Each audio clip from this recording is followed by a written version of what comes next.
All right, folks, welcome back to Mike and Maurice's Mind Escape. We have episode number 59 today. What are DMT entities? Check us out at Mike and Maurice mindescape.com. You can also find our page on Patreon at patreon.com/ Mike and Maurice.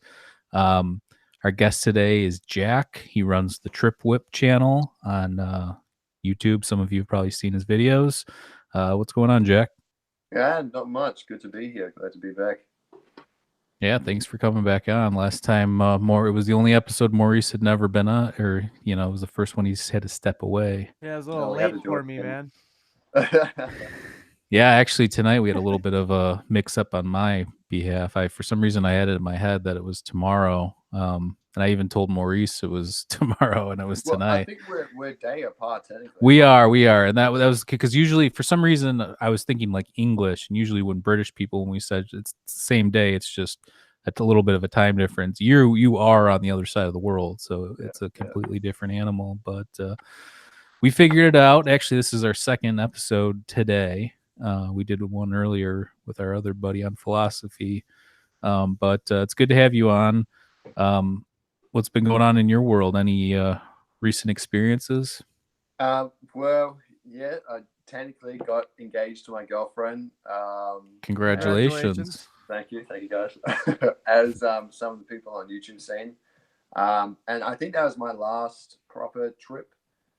As well, they happened at the same time. I just took a little bit of LSD, and it kind of like unlocked something inside there that just wanted to, I don't know, just express a lot to my girlfriend. And I happened to propose to her at the same time. So, um, That's awesome.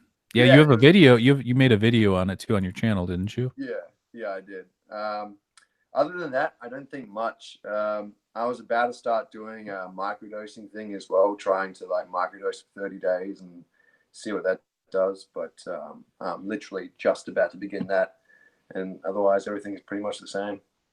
Sweet, sweet. Yeah. So yeah, I wanted to pick your brain cuz like I said the first time when I reached out to you, I had seen your video before and then you randomly popped up on one of the groups in Facebook and I'm That's like, right. "Oh, dude, that's that dude from that video on YouTube that I saw." And some of the stuff you said in your video, I'm like, "Wow, that's interesting," cuz I mean, when I was younger I did a lot of psychedelics. I'm, familiar with what they can do.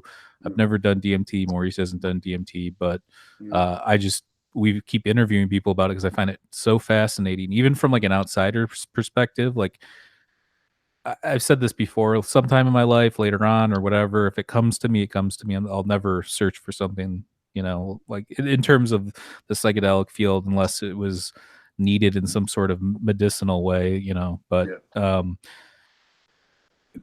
that being said, like I said, I find it just it's just so interesting what people see, what people experience to the point where that nobody's just embellishing, like when we were younger, 13, 14 kids are like, oh, you see this, you see that, it's crazy, Fear and Loathing in Las Vegas, it's this crazy, like all these crazy things are happening, Dinosaurs. And and you do it and you're like, yeah, there's flowing patterns and different things, there's definitely Yeah. stuff going on, but it's never like what people describe it to be. But the unique thing about that is usually people see somewhat different things when they experience that. For DMT, it seems like, yeah, that everybody might be seeing different versions of the same thing, but they are seeing these a million eyeballs looking at them, or little faces, or these entities approaching them. There's a similar thing happening. So why don't you try and describe what that is?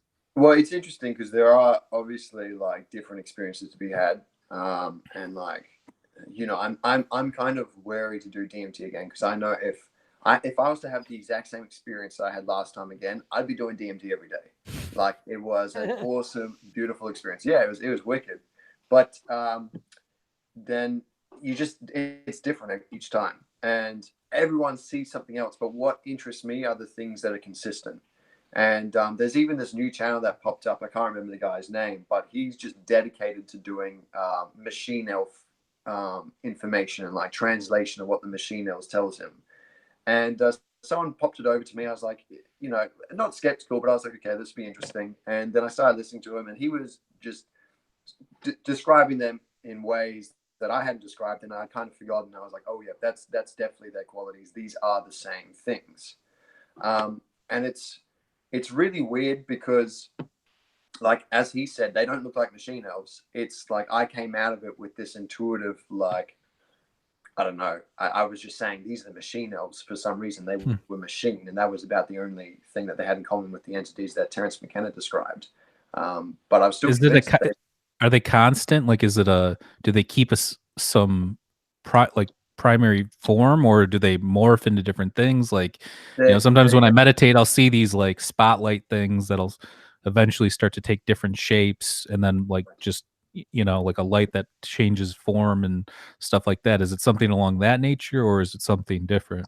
they are definitely changing constantly. It was like as I described in the video, they were machine smoke for like probably 90% of the time, and then every now and then they'd stay fixed for one random position, and then they'd shift again. And it was because there were several of them. It was like they'd be shifting when they weren't talking, and when they wanted to communicate something, one of them would just quickly fix. They'd whisper something, and then it would take another form. And it was interesting. This other video I watched, the guy was just explaining that they didn't like to be seen, and that's why he said that they changed form all the time. Is because they just didn't like to be seen. Now, it's possible that you know that like it's hard to say what these entities are. It could be that they are, something that we are channeling into from the cosmos, and they are consistent because they are something else. Right. Um, of course, it could be that they are an aspect of our subconscious, which we are then turning into these entities because we have that filter in our head, which I was kind of talking about a little bit, that turns experiences and stimulus into having a form and being independent. Um, and so it could be, aspect of our subconscious. So if you have this framework in your mind which says I have to feel like, maybe you feel guilty about taking psychedelics, maybe society's been like you shouldn't be doing this, then when you come into contact with these entities, that part of you manifests itself, that subconscious part of you manifests itself into the experience of the entity, and all of a sudden it's like, you can't be seeing me, and I have to be vague, mysterious, and if you tell other people what I'm telling you, there will be consequences or something like that. Like, that's not what they told me, but that's kind of what this guy was saying. And it's like, that could just be because you feel guilty about seeing these entities. Possibly. Uh-huh. I really don't Right. know. Yeah. That's where my head's been at a while at the moment, because I haven't been tripping for some time. And, it makes you, it kind of makes you doubt yourself a little bit when you stop tripping. Because when I was in there, like when I was tripping a lot, like Yeah, doing you high, seem pretty confident in your early videos on your channel. It's like, yeah, wow, this yeah, kid is he's like you were very specific too in some yeah, of those videos. So like, yeah, I mean that makes sense though. You get a little bit of a way. But you got to be able to take the knowledge and run with it without doing those things too. exactly. Like, I think there, whatever they said to me affected me in a real way. And it was like, whether or not I'm interfacing with something in the cosmos, whether or not it's an aspect of my subconscious, whether or not that's the same thing, doesn't really matter. It's like, what they told me was true because it applied to my life, and it has made a real effect to my life. So the information they were sharing was real, at least so far it has turned out to be. And uh, that's why I think just doubting yourself is not something you want to. It's not something you want to have in your mind when you go through these trips, because you just won't remember as much. And like, I know if I trip tomorrow, all that doubt will be gone, because the experience is hyper real. The DMT experience is realer than real life. It's like, all of a sudden you take off your VR headset and you're like, oh, that's right, I was playing this game. I forgot I was doing that.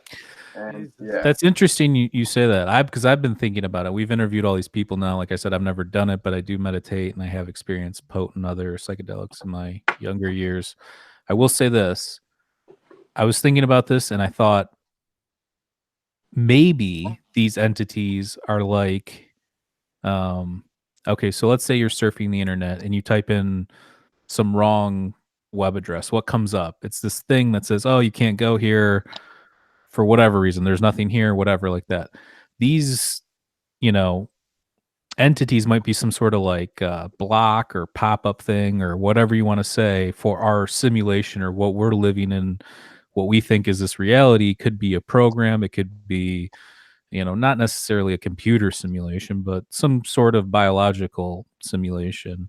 And when you reach this point, there's like a barrier, or maybe it's like in between dimensions, maybe it's in between, just something that like you get there and there's these little workarounds or like machine elves or different um eyeballs I've seen heard people talk about, or millions of faces and all these things, and they're telling you you can't come here, you're not Yeah, supposed to be here. I've heard yeah, that a lot, like this isn't the right place for you, it's not yeah. time, blah blah blah blah. So I think it could be some sort of barrier wall for like reality, where it is the deepest depths, and maybe there are answers beyond that, but obviously that's the furthest we know somebody can go, unless they're having maybe a near death experience. Interesting. It's really hard to say. So in that case, the entities would be blocking from getting any further, basically. Right. Right. Could be. I know when I met the machine elves the first time, well, I heard them as voices or something else on like a very high dose of LSD. And then 2 weeks later, I tripped on DMT, and that's when I saw them for the first time. Um, they actually took me to the white light experience, which a lot of people kind of talk about on near death experiences. How they say, I went to a white light. I met my deceased grandfather or something. A lot of people will say he guided me to the white light, and then I was everything and nothing, forever and ever. And then I was resuscitated, came back to. Um, so these entities actually took me to the white light. And it was, or at least a white light. I don't know if it's the white light, but the one I went to was nothing and everything forever and ever. It was just you lose absolute, like everything. It's just you just disintegrate and become this ultra light beam. And so, if they were blocking the ability to go further, that would actually link into this theory that a lot of people on my YouTube channel like to post, which is a real kind of, I thought it was a more of a paranoid one. It was like they say how the white light is like this cycle. It's the white light is like this trap, like the white light on top of the anglerfish, that is to bait you back into this cycle of reincarnation, which is actually like a trap or something like that. No, that's crazy. Yeah, it's a hectic one, but there's quite a few people that actually talk about it. Yeah, I mean that actually that's kind of weird. What Yeah. about, but how would that apply to like a near death experience? If somebody, because usually during a near death experience, people are told it's not their time, they should go back, and they get pushed back. If it was a trap, that person would be sucked in. And I don't mean, when I was saying a barrier, I don't mean in some sort of like controlling or um um like negative or whatever kind of way. I just mean in terms of like um we can create computers, we can create programs, there's a limit on what you can do, where you can't go further over, you can't Yeah. bleed over into certain things. And that's all I'm saying, is that maybe there's this thing where, these pieces, maybe those things are the things that build reality. It could be, maybe there is some sort of, I would agree. I would agree with you on that. Like, I think any further than them is, um, yeah, is the near death experience. Essentially, I think the